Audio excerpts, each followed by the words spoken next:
রীতিমতো জাদু দেখাচ্ছে ইরান, আর সেই জাদুর মাত্রা এতটাই নিখুঁত যে হতবাক খোদ শক্তিশালী মার্কিন বাহিনী। বছরের পর বছর ধরে নিজেদেরকে পৃথিবীর সবচেয়ে শক্তিশালী সামরিক বাহিনী হিসেবে দাবি করে আসছে আমেরিকা। $1 ট্রিলিয়ন থার্ড কিংবা প্যাট্রিয়ট মিসাইল ডিফেন্স সিস্টেম, যাকে ভাবা হতো বিশ্বের সবচেয়ে অভেদ্য প্রতিরক্ষা দেয়াল, তা আজ অকার্যকর।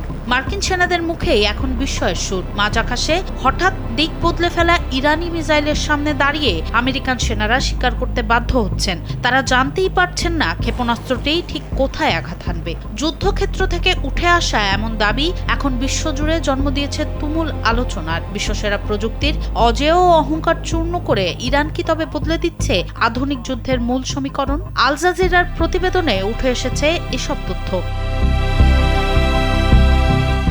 5+ স্টার রেটিং প্রাপ্ত দেশের সর্বোচ্চ বিদ্যুৎ সাশ্রয়ী ওয়ালটন এসি স্মার্ট কমফোর্ট এখন নেক্সট লেভেলে। বিস্ফোরণের শব্দে কাঁপছে মধ্যপ্রাচ্যের আকাশ। একের পর এক সাইরেন বেজে চলেছে অঞ্চলটিতে থাকা মার্কিন সামরিক ঘাঁটিতে।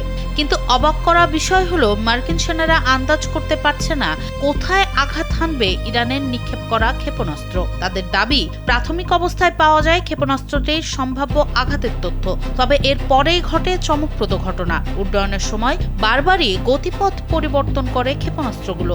গতির বৈচিত্র্য, দিক পরিবর্তন এবং ভুয়া লক্ষ্যবস্তু ব্যবহারের কৌশল মার্কিন আকাশ প্রতিরক্ষা ব্যবস্থাকে বিভ্রান্তিতে ফেলছে। সম্ভাব্য আঘাতের সতর্কবার্তা কোনো কাজেই আসছে না। ব্যর্থ হচ্ছে আমেরিকার ইন্টারসেপ্টর ব্যবস্থা। মাত্র কয়েক সপ্তাহের ব্যবধানে 18 জন সেনা নিহত এবং অন্তত 500 জন আহত হওয়ায় ওয়াশিংটনে অস্বস্তি আরও স্পষ্ট হয়েছে। আমেরিকার দূরপাল্লার বিমান হামলা চালানো সত্ত্বেও জর্দান থেকে শুরু করে কুয়েত, সৌদি আরব ও বাহরাইনের সুনির্দিষ্ট মার্কিন স্থাপনায় নির্ভুল আঘাত হানছে ইরানি প্রযুক্তি।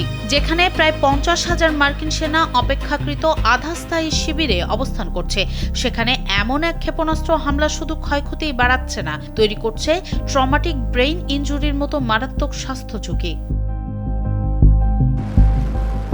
কূটনৈতিক চ্যানেল সিবিএস ও সিএনএন এর প্রতিবেদনে সেনাদের হতাহতের সত্যতা উঠে এসেছে। মার্কিন সামরিক বিশ্লেষক ল্যারি জনসনের মতে, ইরানের এই অ্যাসিমেট্রিক কৌশলের পেছনে চীন ও রাশিয়ার গোয়েন্দা সহায়তার ইঙ্গিত থাকতে পারে। তবে পশ্চিমা নিষেধাজ্ঞা চ্যালেঞ্জ করে নিজস্ব প্রযুক্তির আধুনিকায়নই দেশটির প্রধান শক্তি সামর্থ্য। দেশটির ছোড়া ক্ষেপণাস্ত্র এখন সরাসরি আঘাত হানছে মধ্যপ্রাচ্যে থাকা সব মার্কিন ঘাঁটিতে, হতাহত করছে মার্কিন সেনাদের।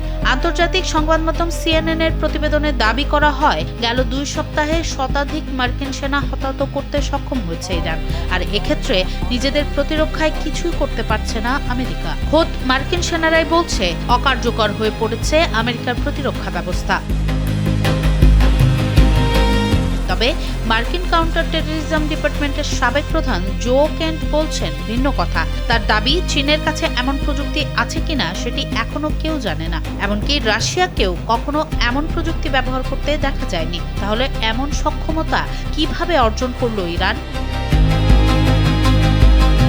পেন্টাগন যখন দাবি করছিল ইরানি শক্তি সম্পূর্ণ ধ্বংসপ্রাপ্ত, তখন বাস্তব চিত্র ভিন্ন বার্তা দিচ্ছে। সেন্টকম এবং আল জাজিরার মতো আন্তর্জাতিক মাধ্যমগুলোর প্রতিবেদনে স্পষ্ট, সাশ্রয়ী দামের ড্রোন ও মিসাইল ব্যবহার করে যুক্তরাষ্ট্রের বহু বিলিয়ন ডলারের প্রতিরক্ষা খরচকে বড় ধরনের চ্যালেঞ্জের মুখে ফেলেছে ইরান। আমেরিকাকে তাদের মাটিতেই ব্যাকফুটে ঠেলে দিয়ে মধ্যপ্রাচ্যের নতুন সামরিক পরাশক্তি হিসেবে বিশ্বকে তাক লাগিয়ে দিচ্ছে ইরান। সনম সিদ্দিকী, কালবেলা।